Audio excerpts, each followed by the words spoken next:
Anda kembali bergabung untuk membedah isi debat Capres dan Cawapres perdana yang diselenggarakan kemarin. Saya ke Pak Kwik. Ketika debat perdana kemarin telah diselenggarakan, dilaksanakan oleh kedua Capres dan Cawapres, Pak Kwik, kemudian ada yang membandingkan, tentunya perbandingan itu ada yang kemudian menyatakan bahwa Pak Prabowo ini berbicara mengenai visi misi yang lebih konsep. Kemudian Pak Jokowi sebaliknya lebih kepada turun kerja langsung begitu. Pak Kwik, Anda melihatnya untuk sosok pemimpin presiden untuk negara ini, kira-kira pandangan Anda lebih memang cocok yang seperti apa sih, Pak? Saya kira bukan hanya urusan negara ya, perusahaan pun CEO itu pikirannya harus konseptual. Urusan bagaimana melaksanakan operasionalnya itu bawahannya. Jadi seorang pemimpin kan normal, banyak orang, seorang pemimpin harus punya vision yang jelas. Jadi bagaimana mempunyai suatu mimpi yang realistis bahwa saya mati-matian akan membawa Indonesia ke arah sini, akan membawa Indonesia seperti ini posisinya di dunia.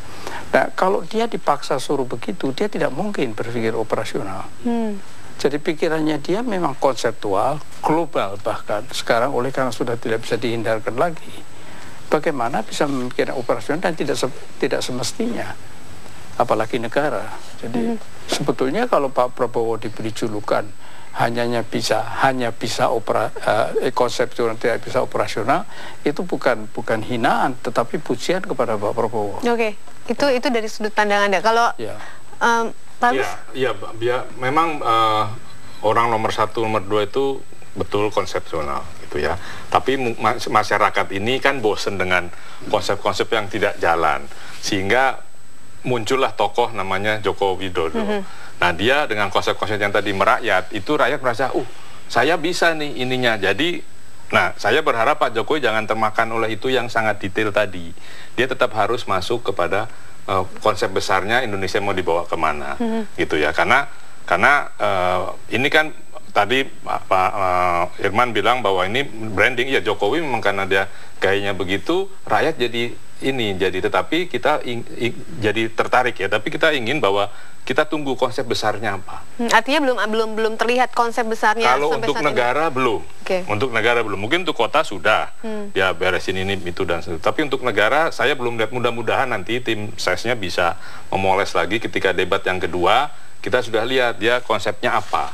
Kalau itu cara dia pakai approach-nya mau belusukan, ya silahkan saja. Cuma saya lagi mikir seberapa selesai tidak 5 tahun kalau belusukan kan. Seluruh Indonesia begitu ya kan. Nah, dia tetapi harus jelaskan konsep belusukan itu dari apa. Kan turunannya belusukan karena beliau tidak mau kalau anak buahnya asal lapor saja. Dia mau tahu ini benar nggak. Nah, itu mekanismenya itu seperti apa. Itu yang harus bisa dipaparkan kepada kita-kita maupun rakyat lain yang rakyat biasa. Mas Irman, Anda punya pandangan yang lain? Saya kira kalau misalnya gaya turun ke rakyat, saya kira hampir semua pemimpin kita melakukan itu. Bung Karno, Soeharto juga melakukan itu kan. SBY juga melakukan itu. Yang sekarang juga melakukan itu menurut saya sih hal yang positif saja. Cuman di sini eksposnya bagus kan, jadi sangat seperti itu. Dan di satu sisi juga kita juga warga negara senang juga itu kalau misalnya ada kepala daerah kita, lurah saja jenguk kita di rumah juga senang juga kita di situ. Apalagi kalau misalnya bupati, wali kota kan. Cuman kalau tiap hari ada persoalan misalnya, ya saya pikir-pikir kalau misalnya di rumah saya suka kebanjiran, terus itu camat saya setiap banjir dia datang di situ. Datang pertama saya senang saya, wah dia ikut banjir nih. Tapi ini tiap 3 bulan banjir terus, saya mulai berpikir ini camat ngapain ini kok datang terus banjir sama saya, ini tugasmu itu bagaimana supaya banjirnya nggak lagi di situ. Jangan temani saya di kebanjiran terus. Mulai berpikir seperti itu saya di situ. Jadi tapi di satu sisi memang siapapun nanti jadi presiden perlu itu untuk mendekat dalam persoalan masyarakat itu, mengetahui secara langsung persoalan yang hidup di mana. Tapi ini tidak bisa membuat kita seluruh warga negara ya untuk hanya berharap itu mencari calon presiden. Untuk hanya berharap bahwa saya pilih dia karena dia suka belusukan. Enggak. tugas presiden itu besar, ya, seperti yang disebut tadi oleh Pak Kwik, ya, dia pemegang kekuasaan pemerintahan. Kata Undang-Undang Dasar, tenang aja kamu pemegang kuasa, pembantu banyak sekali pembantumu nanti saya siapkan di situ. Ada wakil presiden, ada 30-an menteri, eselon 1, 2, sampai gubernur bupati di situ. Gitu. Kalau kerjamu belusukan aja terus di situ, bukan itu tugas presiden di situ. Kamu harus berpikir besar di situ. Kamu kendalikan nahkoda bangsa ini, kamu mengendalikan semuanya di sini. Ini nanti operasional di bawah di situ. Tapi sekali-sekali kamu turun nggak apa-apa di situ untuk mengetahui persoalan. Nah, inilah penting buat pendidikan pemilih warga negara, bahwa memilih presiden itu jangan karena kita emosional, karena dia pernah salaman sama kita di situ, kita impresif di situ. Baik, Pak Kwik, silakan singkat. Saya hanya ingin mengatakan bahwa Pak Jokowi JK itu diharuskan dan sudah menyerahkan platform yang tebalnya 40 halaman.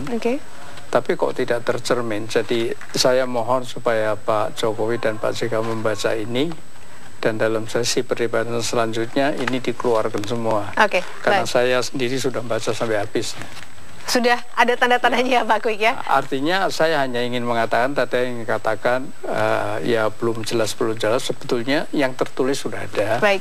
Cuma belum disuarakan atau belum sempat baca atau apa. Baik, nanti kita lanjutkan kembali perbincangan ini. Kita lagi harus jeda kembali, pemirsa tetaplah bersama kami untuk mengulas isi debat Capres dan Cawapres 2014.